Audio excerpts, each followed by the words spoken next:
Thank you for stopping by. This is Teenage Sports. I'm your host, Michael Bear, bringing you this podcast on March 27th in the midst of the coronavirus. Today I'm going to talk about a little bit of my background. I'm from Texas, near the DFW area, so that's where all my sports influence comes from. I'm a big Cowboys fan, big Rangers fan, Stars, and Mavericks fan. First, I want to talk about how the sports world stopping has kind of affected these DFW teams. The Mavericks were in the midst of a good playoff push, and who knows when the season comes back, but will their playoff push continue into the playoffs after the season returns? Will they still be on fire? Will they still have that same juice and power? I mean, teams are going to be reloaded. Teams that had injuries, they're going to be back. So will they be able to continue that push? And the Stars, they don't have to worry as much. They're a lot higher on the echelon. I'm pretty sure, second in their division. So they don't have the trouble of falling as much, but it's still definitely possible. And Rangers, obviously season hasn't started. Yesterday, March 26th, was opening day, but so that sucks that we didn't get to watch any of that, but it's what we got to deal with at this point, and just go with the flow. But I was looking forward to being able to watch that team, the Rangers team, and their new stadium and new uniforms, and a ridiculous pitching staff, by the way. I mean, we got Kluber, Minor, Lynn, either Gibson and Lyles, I believe, or maybe Colby Allard in there, but wait, guys. So then hitting for us, we have Gallo and Willie Calhoun, who with this off time is probably going to be able to come back. He got hit in the face a few weeks before the season about a week before the season got stopped for a pitch from Julio Urias, I believe, like a 98 mile per hour right in the chin. That's not fun. But yeah, so right now all the news in the world is coming from the NFL world, because they really haven't shut everything down. They don't have a season, but they haven't shut. I think the only thing they've shut down is pro days, which, is big. That hurts players who didn't go to the NFL Combine, and it also hurts teams who don't know what they're getting in certain players because they don't have all the information, like my Cowboys, who they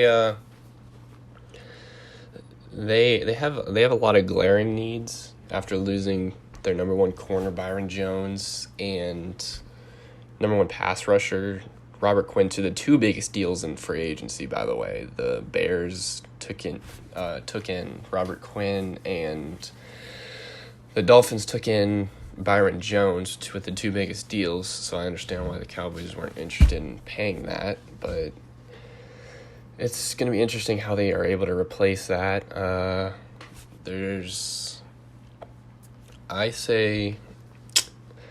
So our offensive, we acquired two defensive tackles, Don Terry Poe and Gerald McCoy, who were on short deals, not being paid a lot. So those were more, I wouldn't say budget deals, because, they're a lot better than budget players, but it's definitely a good way to, I think we got better at the D-tackle position, but now we're kind of not as good pass rushers, so without Robert Quinn. So I think we need to address that. I don't know if that's the first round need right now. I still think corner we can get exposed at with Anthony Brown. Who else we got there? Cheeto and Jordan Lewis. Those guys, that's not, it's could be promising. I think Anthony Brown is your number one right now. They just paid him a good amount of money on an extension, so I'd assume he's probably your number one right now. But I don't know. I think the first pick should go to a corner, and then maybe you try, even though for the last few months, I've been looking at Xavier McKinney or Grant Delpit if he falls to 17 where we're picking. But we went out and got HaHa Clinton-Dix, so maybe that's not where they were looking, and they would rather have maybe a corner. I mean, maybe another slot wide receiver after losing Randall Cobb. I mean, I don't think he went to the Texans, and who knows what the Texans are doing over there, trading away D-Hop for nothing. But it's just interesting what they're going to do, especially with the NFL draft didn't get canceled. It was scheduled for April 23rd. So far it has not been canceled, but it won't happen in person, which really sucks. It sucks for the players who won't have the ability to walk up on stage and shake the commissioner's hand, even though I wouldn't want to shake Roger Goodell's hand, but whatever. If I was a big old player, I would. But so that means that they're not gonna have that ability. It's not gonna be in the cool Las Vegas Strip area, I believe, where they were supposed to be boated out, which is insane. That would have been so cool to watch. But of course, no, we're not allowed to have that. But obviously, Joe Burrow should be going number one. However they do the draft, he'll be number one, which sucks a little bit for me because I don't know, it's crazy to say. Probably didn't know people like me existed, but I am an Andy Dalton fan. I'm a TCU fan, number one. So if I was a TCU fan, which is where this is Andy Dalton's alma mater, definitely probably wouldn't have the same feelings towards Andy Dalton. But I don't know. I hope he gets out of there, gets on another team, just works hard, and we see him starting again. I think his circumstances there during his time weren't the best, so I don't really know if that's just my input. I'm not going to go into that, but obviously Joe Burrow's going first. That's so surefire. He's a very good player. I couldn't see them going Chase Young. Chase Young's a beast, though. I think Chase Young, unless the Redskins screw it up, will go number 2. But yeah, there's no reason for them to choke that pick. Number 3, because I'm pretty sure the Lions pick, I really don't know what some of these teams are going to do. I mean, the Lions just suck. I'm sorry. They just do. They're known for wasting careers. They just are. Right now that's what the Cowboys are doing, so I can't say much, but they're historically known for wasting careers like Calvin Johnson and Barry Sanders. But that leads me to my next point is running backs. Should their value be higher than where they are currently? A lot of the mocks that I've been just kind of paying attention to, there's just no first round running backs. And there's definitely really good running backs this year. So it doesn't really add up. And there's definitely probably running back hungry teams. So it's interesting to me that running back, the guys who are needed so heavily. Sorry, I had to take a drink. The guys that are needed so heavily, like Zeke, who did get paid, but the man on the other side, Derrick Henry, for the Titans, who led that team, you can't even say he didn't lead that team. They just paid a ton of money to Ryan Tannehill and not give their best offensive player anything just because he's a running back. They don't trust running backs. And, there's a good example in Todd Gurley. A lot of teams just don't want a Todd Gurley where they pay out the wazoo for a player and then he turns into nothing. Now, Todd Gurley's was injury, so that sucks. But, I mean, running backs, they get injured a lot. So, I mean, that's just something to be expected. But I wasn't for the Zeke move exactly, paying him, because I'm not as high on paying running backs. I think I don't know, it's hard. Like in Derrick Henry's case or in the Titans' case, he is their whole team. And the Panthers with Christian McCaffrey, he is their whole team. But teams like the Cowboys, who I feel like, I mean, when you have a number one wide receiver, probably a really good number two in Michael Gallup, I just can't see paying Zeke, especially behind that really good O-line. I just can't see paying Zeke where Tony Pollard at this point could probably do a decent amount of stuff that Zeke does, but we're paying Zeke like $85 million or something. And we still don't have a quarterback paid for, so it's interesting, man. It's interesting. Our running backs' value it's just going down and down and down, and I don't know if there's going to be anything that can help or change that. I mean, you see running backs running for more and more yards, just as much as they've ever have. It's just their value just isn't going down with the cap hit. Teams just aren't paying them, and obviously, I'm a Cowboys fan, so I don't like the Eagles, and they don't pay their running back, really. I don't believe they have I think they run by committee, which is, I like the move. I like the running back committee thing because it keeps everyone fresh. Obviously, we saw the best committee in the league, the 49ers, last year. I mean, they made it to the Super Bowl. They just played Patrick Mahomes, the best quarterback in the league. So, I don't know what you can do there. And they just didn't get lucky and stop scoring points. So, but yeah, so Eagles, they let go of a guy named Jordan Howard who went to the Dolphins, who I will be probably the first to say that they will be a playoff team next year. That's just probably my big prediction.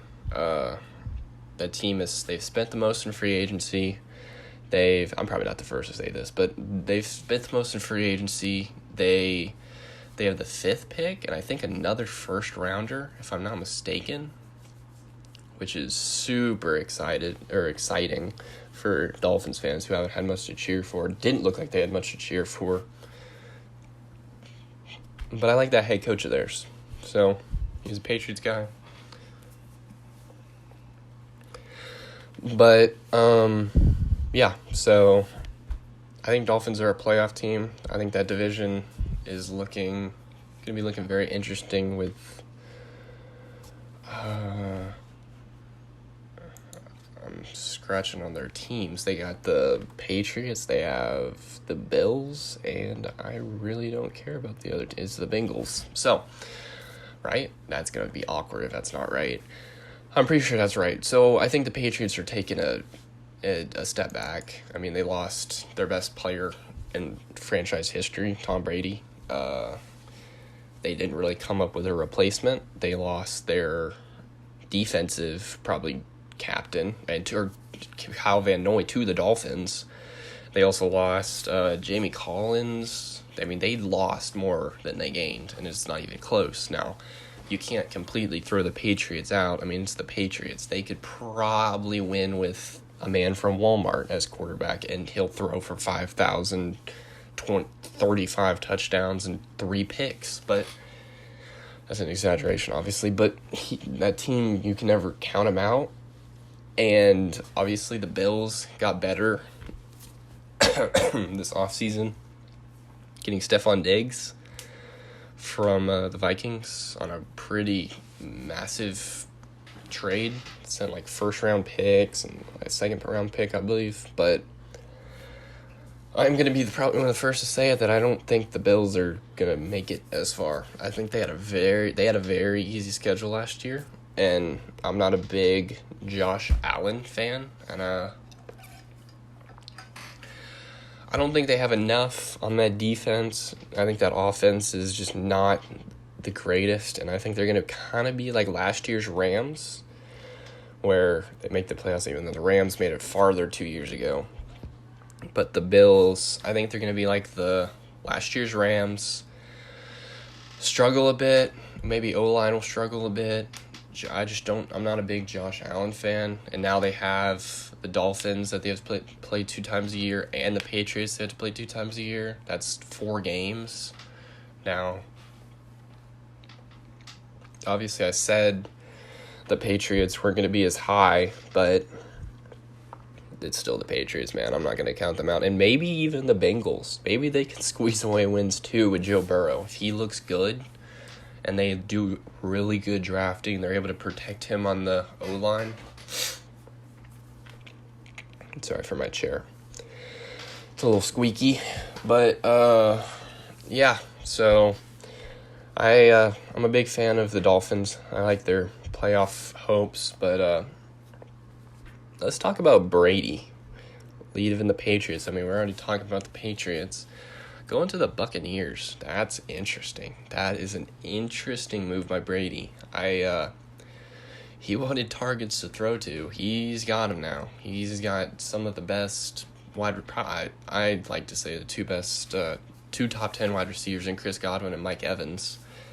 You can say yes or no on the Chris Godwin one, but I think he's done probably enough in the last 2 years to constitute being a top 10 wide receiver. Maybe it's just because he's had Jameis, who just lobs it up, closes his eyes, and hope that one of the Evans or Godwin or Brashad Perryman catches it, but Tom Brady will have to, I think Chris Godwin's going to excel in that offense with Tom Brady, a check down guy. Chris Godwin runs those routes really well. I don't think Mike Evans is going to exactly struggle because he's more of a long, deep, get a lot of chunk yardage, but he's definitely not going to probably put out the same numbers as he has in the past, and unfortunately that sucks, but I think he'll still probably be that 1,000-yard receiver pretty easily. I just don't think he's going to have as much yardage as he has the last probably few years with Jameis. And a lot of people thought they were going to try to bring in Antonio Brown, head coach for the Tampa Bay. Shut that down quick in an interview with 2 Tampa Bay players, Tiki Barber and I'm not sure of the other, but on that show Bruce Arians just said no about Antonio Brown. Just not even didn't even give him a slimmer of a chance. He gave him 4 reasons why they're not going to bring him in. So it's very interesting to me. It's very interesting. I definitely think they probably still need to work on the defense a little bit, and will Brady be protected? I mean, he's going from a very good O-line that the Patriots had to not having much. I mean, the Tampa Bay Buccaneers O-line is not very good. So, another player that's a franchise-leaving player, Jason Witten, leaving the Cowboys, going to the Raiders, which is now the Cowboys team. I'm pretty sure they signed 6 Cowboys. I don't know what Gruden's doing over there, but he likes us a lot. I don't think we had Cowboys coaches go over there, so it's just weird that everyone's signing over there. But we had Daniel Ross, one of my favorite players, Jeff Heath, I know. Who else did we have? We had some smaller tier players, but no one huge that left there. It was just a ton of Cowboys, and it was just weird to see. But yeah, Jason Witten, not going to be a career Cowboy. I'm hoping he'll sign a one-day contract. I don't know how it works in the NFL. I'm going off of baseball, where they have a one-game contract. But I don't know. It's going to be weird to see Witten in a Raiders jersey. Las Vegas Raiders. They got that new stadium. Beautiful stadium. Another player that left their career team, I believe he was always on the Chargers, Phillip Rivers. Not much to say about that. He was awful last year. I mean, he was terrible. He was just throwing at nothing. His weird, windy throwing motion. He was just throwing at nothing, so they got rid of him. They didn't really come up with the backup plan, though. I think Tyrod is their backup plan, so have fun with that. Tyrod Taylor. Maybe they'll draft like Justin Herbert in the draft. They have a high pick, so they have potential there. But I don't know. I don't know how Phillip Rivers, he's going to the Colts.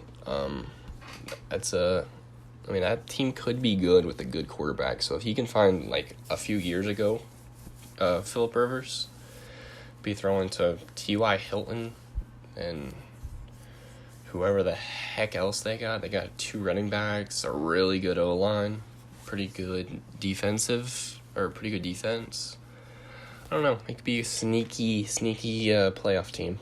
I don't know what Jacoby Brissett's going to do. Definitely rumors of him going back to the Patriots, because that's where he was for a good chunk of his career. He's still young, but that's where he started, I believe. And obviously rumors there with the Patriots QB opening. But yeah, so Phillip Rivers to the Colts, going to be very, very interesting. Cam Newton, just gone. Matt Rule came in and he put the hammer down. He did not. I mean, I'm not a big Cam Newton fan, so I'm not gonna try to say I am, but yeah, Cam Newton just gone. I mean, they've released him by now. That QB room is very interesting. They got Teddy Bridgewater, who I think is a little bit overrated. I don't like to say it because I like his story.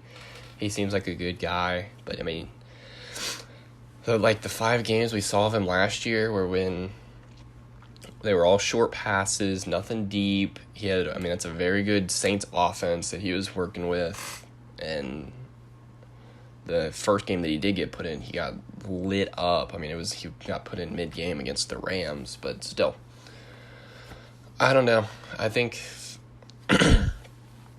that team's going to be very interesting to watch. I mean, they still got the best running back in the league, Christian McCaffrey. And quote me on that. They also have, go back to their QB room, they got XFL would have been MVP PJ Walker. That dude is a beast. I'm a Dallas Renegades fan, and I was fortunate enough to go to the Texas Throwdown, Renegades versus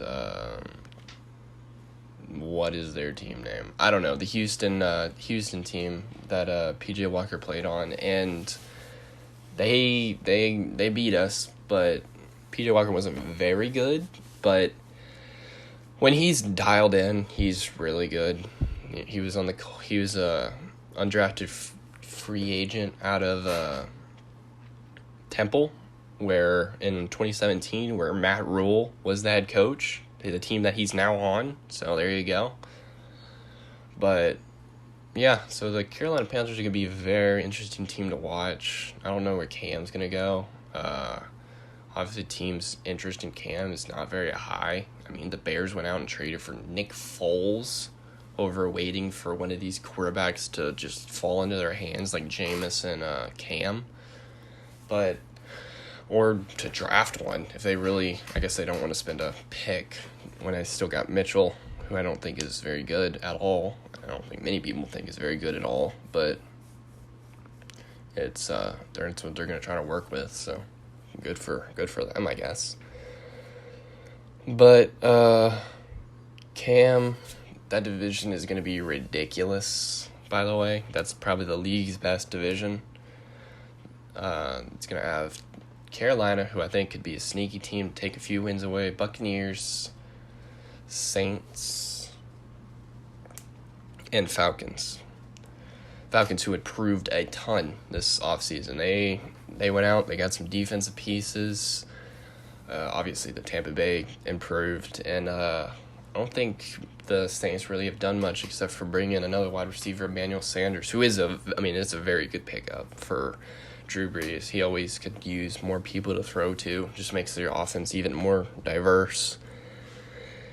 And if they're not able to go into the playoffs and choke it, I think they have a good shot. I mean, that team's always going to have a good shot. We'll see if Drew Brees can do another full season. Taysom Hill still his backup now because Teddy's gone. But, yeah, that division's going to be very interesting.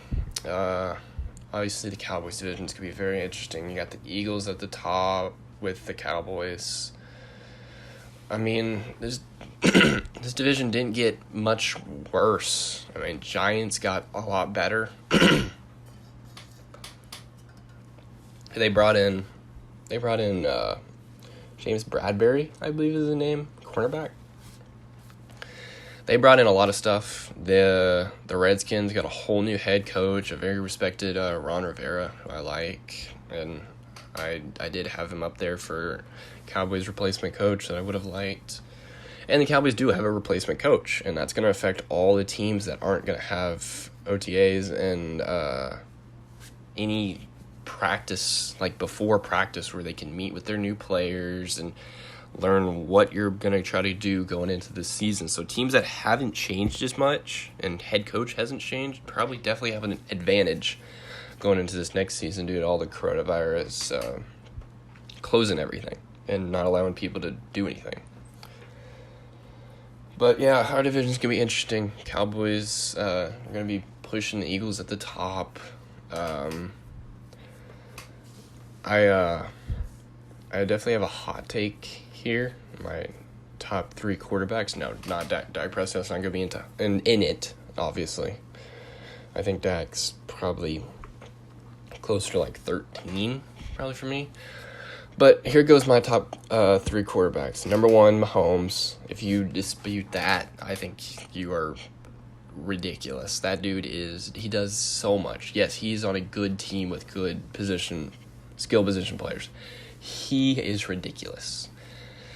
All right, here we go. Number 2, Russell Wilson. I personally think Russell is, if it wasn't for Mahomes winning the Super Bowl last year and taking his team all the way, I would have put Russell. That dude, I mean, he had more skill position players last year, but still really not many. Running backs getting hurt going into the playoffs. He had Marshawn Lynch at one point last year, so that should tell you something. But, I mean, he's never really had much of an O-line. Never really had much of an O-line. His defense has usually been pretty good, but gets him back on the field. But I just love Russell, man. That dude he goes out and outworks your team every single game. Now, obviously, we have the MVP, Lamar Jackson. I'll probably get, if anyone does listen to this, and I hope some people do, probably have people put Lamar over Russell because of his MVP season last year, taking over the world. I think you need more than one season to be better than a guy who's had like 7 good ones. Maybe a bit much, but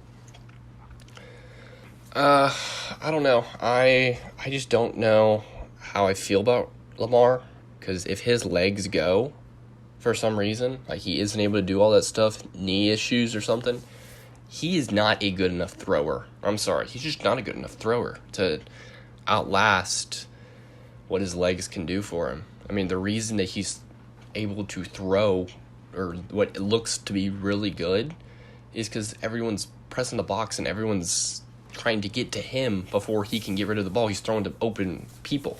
He's not having to fit the ball into any pocket.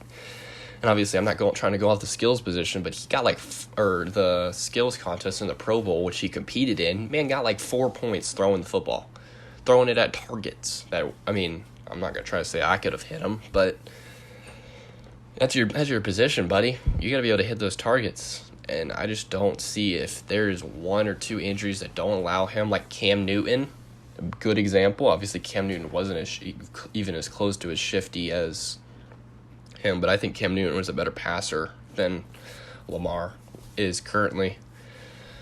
But yeah, so I'm not a Lamar hater. I see the hype, and I don't think that he should really be number 1 or 2. And I think that just should be. That's just my take. I hope I am respected for my take. We can talk a little bit about how the sports world is going to recoup from all these closures. So obviously, MLB, opening day got canceled yesterday. I mean, it didn't get canceled yesterday, but yesterday was opening day. It got canceled a while ago. Not canceled, but postponed. That's going to be an interesting one because they haven't even started. So they can't just pick up and end and just get it over with. I mean, they have 162 games that they've potentially got to play. And apparently MLB players have come out saying they'd rather play the full season and play double headers instead of a shortened season, which I thought was interesting. And there's also rumors of extending the playoffs and stuff, because that's what all leagues seem to be doing. The NFL's doing that. They're adding an extra team, I think, this upcoming year, and eventually adding an extra game to the end of their season. But once all sports come back, it's going to be so much fun. There's going to be three sports. Everyone, the NFL and NHL teams are going to be back. They're going to be pushing for playoff runs. My beloved baseball, I'm a baseball player at my high school, so that's probably not my favorite sport to watch. It's probably football, but I definitely got a heart for baseball. So with it not happening right now when it should be happening, definitely sucks. But it just raises the question of how some of these teams or leagues are going to be able to bring this stuff back, because players got schedules. You don't want it to inflict with certain things, and it's do you play the full MLB season? I say no. I've never liked, and this is coming from a baseball player, baseball fan. I don't like that the season is 162 games. It's so long. It is so many games. You can't keep up with what this player's done. So let me give an example. Let's say Gallo's doing really good on Sunday. Well, let's say they're playing a lot of games that week. Let's say they play every day going into next Saturday. Let's say I don't watch any of those games. He could go from being really good to sucking, and then I see him Sunday and I see his batting average is 25 points lower. And I'm like, what the heck just happened? I feel it's not the best example, but I feel like it's too hard for casual fans to follow, because I would consider myself a casual fan. It's too much to follow. I think we need definitely a season reduction in general, not even just because of what's happening right now. I don't think the season should be this long. I think it'd be better for players' health. The Yankees, they haven't even played a dang game. Just spring training, their whole team is depleted. The Yankees curse. Which, I'm not exactly mad about. Team that, even though they're really not my most hated team, obviously it's the Astros. The Astros suck. If you are still an Astros fan at this point, you guys, sorry. It's just they've cheated for 2 years, most likely 3. Let's be honest with ourselves. And I don't like the Astros, and it sucks because they're in my division, one of the better divisions in MLB. they're going to be back up top. Everyone knows that. That's what sucks, is that no one got suspended, nothing happened to any of them. They're just going right back this next season, or running it back with a Super Bowl ring, a World Series ring. They're going to run it back. The Angels in my division are going to be really good. Athletics, they could be good. They could be really good, or they could not be good. I mean, they're a Moneyball team, so you never know. And Mariners, they're rebuilding. I don't know what they're doing. I don't think they know what they're doing. And the Rangers are right in the middle of all of that, and that's why I just want season to start. I just want to see my new players play, new uniforms, new stadiums. I'm just ready, man. I'm tired of waiting to see all this.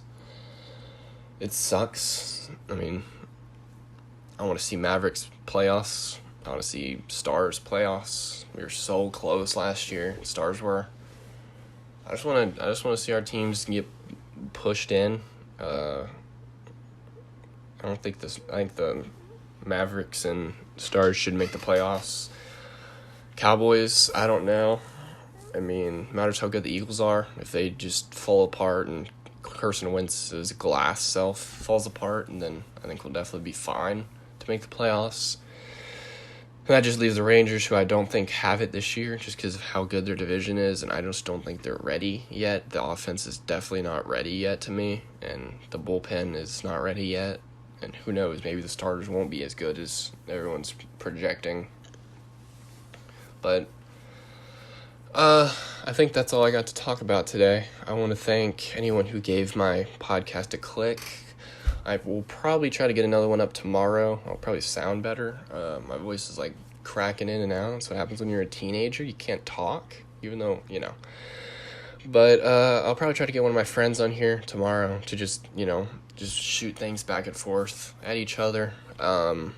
Hopefully more news will come out. If more news doesn't come out, I'll probably do it the day after. It's not like I'm doing anything. I don't have school. My homework's all online. I'm chilling. But, yeah, I'll try to get someone on. If I don't know if you can, comment on these things. If you want to comment how you want things to be better or changes or anything you want me to talk about, just comment it. And share with your friends. I'd appreciate it. I just think this is cool. It lets me talk about sports for free, It's, I don't know, it's fun. But this has been Teenage Sports. You're with your host, Michael Berra, and I'd like to thank everyone, and goodbye.